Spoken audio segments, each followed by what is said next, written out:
Welcome friends. अभी इस video से हम स्टार्ट करेंगे हमारा डिज़ाइनिंग पार्ट। और डिज़ाइनिंग पार्ट के लिए सबसे पहले ज़रूरत होती है लोड कॉम्बिनेशंस की।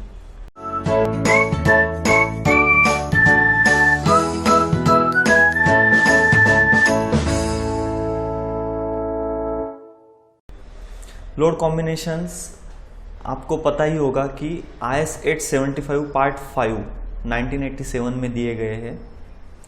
और उसके बाद जो अर्थक्वेक लोड कॉम्बिनेशंस है तो वो IS 1893 2016 में भी दिए गए हैं कुछ। तो ये और वो दोनों मिला के हम रेफर करेंगे। तो देखो,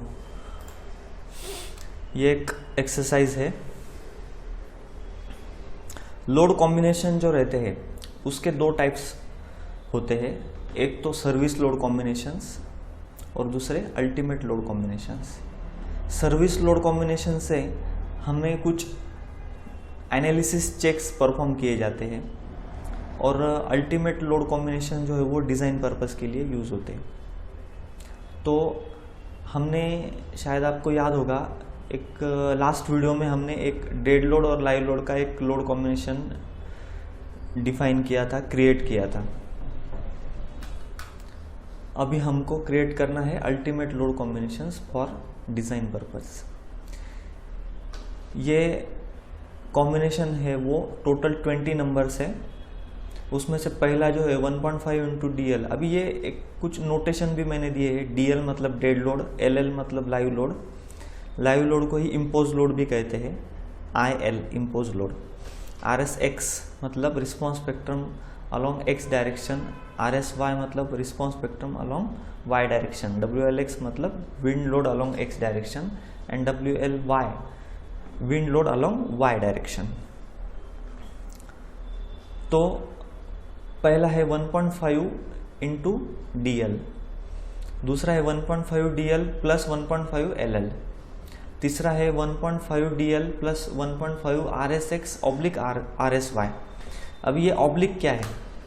ये ऑब्लिक आपको ऐसा कंसिडर करना है कि पहले तो यहाँ तक ही आएगा। पहला 1.5 DL प्लस 1.5 RSX, इतना ही एक आएगा। और दूसरा क्या आएगा? RSX के बजाय RSY लिख देना है, 1.5 DL प्लस 1.5 RSY। ऐसे ये दो हो जाएंगे, ऐसे ये दो हो जाएंगे। वैसे ही ये आपने किया विंड लोड के बारे में, तो ये 4 हो जाएंगे, क्योंकि यहाँ पे एक बार प्लस यूज करके WLX लिखना है और माइनस यूज करके WLX लिखना है, और तीसरी बार प्लस करके WLY लिखना है और माइनस करके WLY लिखना है। ऐसे ये 4 हो जाएंगे। वैसे ही ये 2 आ जाएंगे, ये 4 आ जाएंगे, ये फिर से 2 आ जाएंगे और ये 4 आ जाएंगे। इन सब का आप टोटल करोगे तो टोटल 20 नंबर्स है।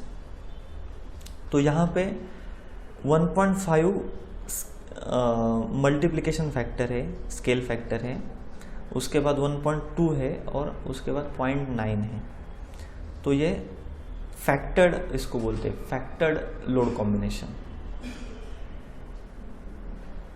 उसको ही अल्टीमेट भी बोलते हैं। अभी ये हो गए लोड कॉम्बिनेशन। अगर आपका जो स्ट्रक्चर है वो बहुत ही सिंपल है, along the X and Y direction है, जैसे कि अपनी ये जो पहली असाइनमेंट है, देखो इसमें क्या है, इसमें अलोंग द X डायरेक्शन ये हो गई और अलोंग द Y डायरेक्शन ये हो गई। यानी कि हमारे जो कॉलम्स और बीम्स आने वाले हैं वो अलोंग द X डायरेक्शन होंगे या अलोंग द Y डायरेक्शन होंगे, ये दोनों ही डायरेक्शन में होंगे। इसलिए ये टोटल लोड कॉम्बिनेशन आपके होंगे 20। अब ये 20 लोड कॉम्बिनेशंस जो है वो design of column, design of beams, design of shear walls, इन तीनों के लिए एक ही है as per hour IS code. अभी ये IS कोड डिफाइन कैसे करने हैं वो मैं आपको आगे चल के बताऊंगा ही। उसमें एक मैंने स्क्रीनशॉट लिया है डिज़ाइन के वक्त का। यहाँ पे जो है अभी देखो आपने यहाँ पे एक ऑब्जर्व किया होगा, यहाँ पे ऐसा ऑब्जर्व किया होगा आपने, यहाँ पे ELX नहीं है। इसका रीज़न ये है कि मैंने आपको शुरू में ही बताया था कि ELX ये है स्टैटिक लोड कॉम्बिनेशन और RSX ये है डायनेमिक लोड कॉम्बिनेशन। तो लोड कॉम्बिनेशन करते वक्त पे हमें या तो स्टैटिक कंसिडर करना है या तो डायनेमिक करना है। अभी हमें ये एडवांस एनालिसिस हमने किया है डायनेमिक, इसलिए इस केस में डायनेमिक ही कंसिडर करना है हमें। और in general dynamic he consider करते हैं अगर आप डायनेमिक एनालिसिस आप करते ही हो हर बार, क्योंकि IS कोड में वैसा बताया ही गया है कि डायनेमिक एनालिसिस ही आपने कर रहे हैं। ठीक है, इसलिए डायनेमिक एनालिसिस के लिए रिस्पॉन्स स्पेक्ट्रम जो मेथड है उसके हिसाब से जाना है और उसका जो लोड कॉम्बिनेशन है वो कंसिडर करना है। अभी डिज़ाइन के वक्त पे यहाँ पे कुछ लोड कॉम्बिनेशन जो है वो मैंने लिए नहीं हैं। ये इतने लोड कॉम्बिनेशन है ये मैंने लिए नहीं हैं। ये एक तो पहले dead load plus live load या सर्विस लोड का था, वो डिज़ाइन के लिए मुझे ज़रूरी नहीं है इसलिए वो मैंने नहीं लिया। और बाकी के ये जो है 15 से लेकर 26 तक ये थे हमारे स्टैटिक लोड कॉम्बिनेशन। यहाँ में हमारे ELX और ELY के लोड कॉम्बिनेशंस आए थे, इसलिए वो मैंने नहीं लिए क्योंकि ऑलरेडी मैंने लिए हैं डायनेमिक के। ठीक है, और एक उसमें पार्ट आता है as per IS 1893 2016 page number 7 and 8। इसमें ऐसा लिखा है कि if the portion of the structure is not oriented along mutually orthogonal horizontal direction, यानी कि X और Y एक्सिस में अगर नहीं है कोई structure, then take the earthquake load combination as पर दिस क्लॉज।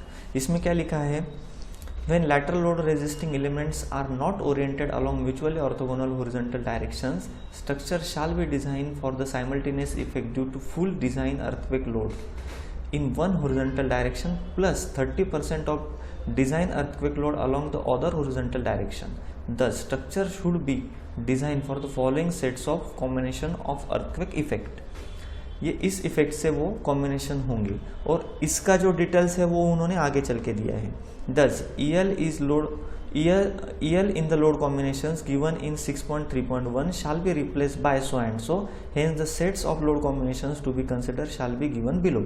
यानी कि देखो यहाँ पे यहाँ तक तो हमारा था ही पहले से, तो उसके आगे 0.3 into ELY वो ऐड करना है बस उस लोड कॉम्बिनेशन में। इस केस में वो हमें मैन्युअली फिर डिफाइन करना पड़ता है ई टैब में, क्योंकि वो उन्होंने ई टैब में इसका जो प्रोविज़न है वो दिया नहीं है, तो वो हमें मैन्युअली डिफाइन करना पड़ता है। तो वो मैं आगे चल के आपको बताऊंगा ही। ठीक है, अभी फ़िलहाल जनरली जो रहता है हमारा वो X एंड Y डायरेक्शन के लिए ही ज़्यादातर बिल्डिंग्स रहते हैं, बट अगर ये तीसरा ही डायरेक्शन आ गया, तीसरा मतलब ये दोनों प्लान में ही अगर समझो ये आ गया, कभी कभी कैसा रहता है देखो, ये यहाँ से चल के ऐसा बिल्डिंग और ऐसा बिल्डिंग भी हो जाता है, यानी कि वो कुछ एंगुलर ओरिएंटेशन उसका आ जाता है। तो उस केस में ये तीसरा जो पार्ट है ये हमें मैन्युअली डिफाइन करना पड़ेगा उस केस में। ठीक है,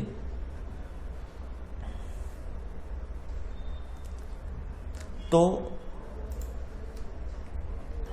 ई टैब्स में अभी लोड कॉम्बिनेशन कैसे करते हैं वो हम देखते हैं नेक्स्ट वीडियो में।